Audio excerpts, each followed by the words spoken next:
Hello বন্ধুরা, সবাই কেমন আছো? আশা করি সবাই ভালো আছো। সবাইকে জানাই সুপ্রভাত, গুড মর্নিং। সবাই দাদা ভাই, দিদি ভাই, সবাই কেমন আছো? আশা করি সবাই ভালোই আছো। তো আমি সকালে ঘুম থেকে উঠেই সমস্ত কিছু আশেপাশে সেরে নিয়ে এখন রান্নার জন্য প্রস্তুতি নিচ্ছি।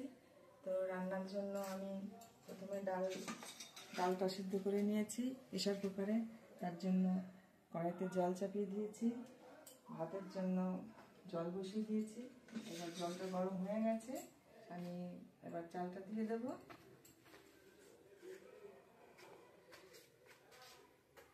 চালটা আমি আধ ঘন্টা আগে ভিজিয়ে রেখেছিলাম। এবার আধ ঘন্টা হয়ে গেছে, 30 মিনিট হয়ে যাওয়ার পরে আমি এবার চালটা দিয়ে দেবো।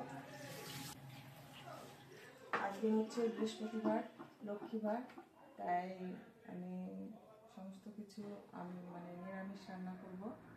আর আমাদের দাদা ভাই বৃহস্পতিবারে ছুটি নেয়, সারা সপ্তাহের সমস্ত কাজ করার সমস্ত কিছু সেরে ফেলার চেষ্টা করে। আমি চালটা দিয়ে দিচ্ছি।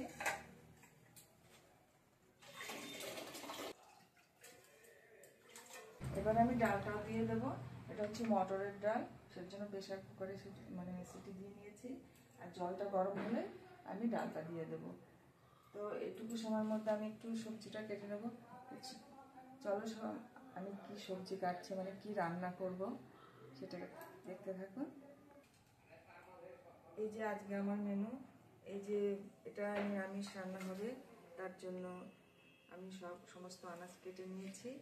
এটা হচ্ছে মটর আর পালং শাক, এটা ধুয়ে রেখে দিয়েছি। এবার এটাকে কিছু কিছু করে কাটবো। এটা হচ্ছে শাক ঘন্ট হবে। আর এই হচ্ছে মিষ্টি কুমড়ো, এটা ভাজি করব। আর ডালে দেওয়ার জন্য এই হচ্ছে মূলো। তো আজকে আমি এগুলো রান্না করব।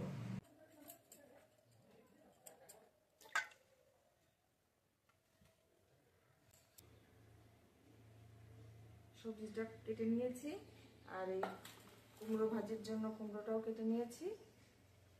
এবার কড়াইতে যে জলটা দিয়েছিলাম সেটা ফুটছে, ডালটা দিয়ে আমি মটর শাক আর এই পালং শাকটা কিছু কিছু একটু কেটে নেব। আর দিয়ে ঘন্ট হবে। জলটা ফুটছে, এবার ডালটা দিয়ে দেবো। একদম একটু রান্নাটা তাড়াতাড়ি করতে হবে, তোমাদের দাদা ভাই একটু কাজে বেরোবে, অনেক কাজ আছে। রান্নাটা আমি একটু তাড়াতাড়ি সারবো।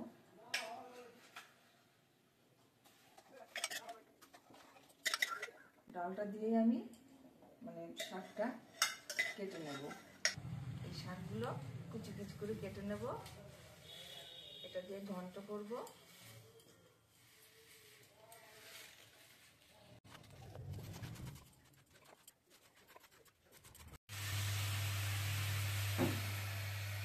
ডালটা হয়ে গেছে, এবার আমি এই নিরামিষ তরকারিটা বসিয়ে দিয়েছি। এই নিরামিষ তরকারি হতে হতে আবার আমার কিছু শাক কাটা এখনো বাকি আছে, সেই শাকটাও কেটে নেব।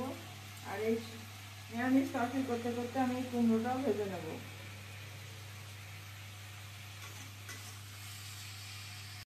আমার শাক কাটা প্রায় হয়ে গেছে, এদিকে নিরামিষ তরকারিটা প্রায় হয়ে এসছে। আমি শাকটা বানিয়েই নিরামিষ তরকারিটা নামিয়ে শাকটা চাপিয়ে দেবো।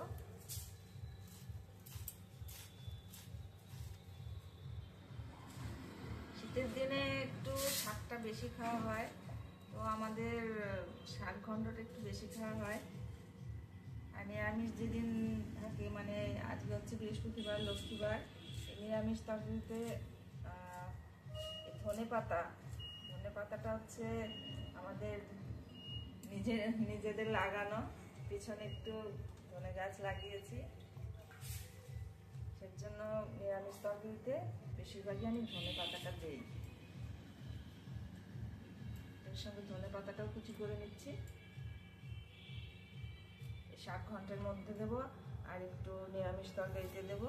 ডালেও দিয়েছি,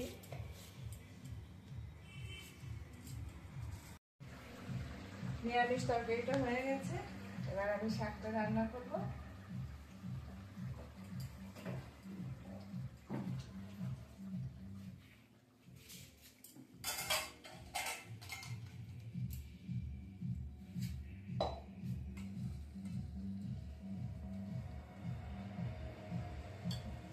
এই নিরামিষ তরকারিটা করতে করতে কুমড়োটা ভেজে নিয়েছি।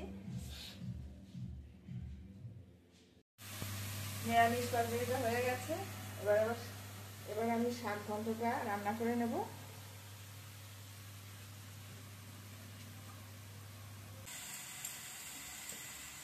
এখন দেখা যাচ্ছে কড়াইতে অনেক শাক, কিন্তু যখন রান্না করবো তখন দেখবো এইটুকু হয়ে গেছে। তো রান্নাটা হয়ে গেছে, শাক ঘন্টটা আমার কমপ্লিট, সমস্ত রান্নায় হয়ে গেছে। এই শাক ঘন্টটা করতে করতে আমি বাবুসোনার জন্য কিছু ব্যাগ কাপড় ভেজে নিয়েছি, আর অনেকটা বেলাও হয়ে গেছে। আমি প্রতিদিন 9:30টার মধ্যে রান্নাটা কমপ্লিট করি। আজকে তোমাদের দাদাভাই ছুটি নিয়েছে বলে একটু রান্নাটা একটু বসাতে দেরি হয়ে গেছে। তো যাই হোক, এবার সবাইকে খেতে থাকবো। তো আমার এই নিত্যদিনের এটা কাজ, সকাল থেকে আমি সব রান্না টান্না কমপ্লিট করে আমার দাদাভাইদের মানে দাদাভাই আর আমার বাবুসোনার জন্য খাবার দাবার রেডি করে খাইয়ে দেয়, তারপরে আমি বাদ বাকি কাজগুলো করি। তো আমার এই প্রথম দিনের ব্লগটা আমি আপনাদের সঙ্গে শেয়ার করলাম। তো যাই হোক, আর কিছু বলবো না, এবার সবাইকে ডাকবো খেতে দেওয়ার জন্য। তোমাদের দাদাভাই স্নান করে কাজে বেরোবে, একটু কাজের দরকার আছে। এবার আমি সবার জন্য খাবার রেডি করব। টাটা, বাই বাই, নমস্কার, আবার দেখাবে। আর ভিডিওটা অবশ্যই দেখবেন। ভিডিও আমি প্রথম শেয়ার করলাম সবার সঙ্গে। যদি ভিডিওটা মানে ভালো লাগে তাহলে অবশ্যই শেয়ার করবেন, লাইক করবেন আর সাবস্ক্রাইব করবেন। নমস্কার।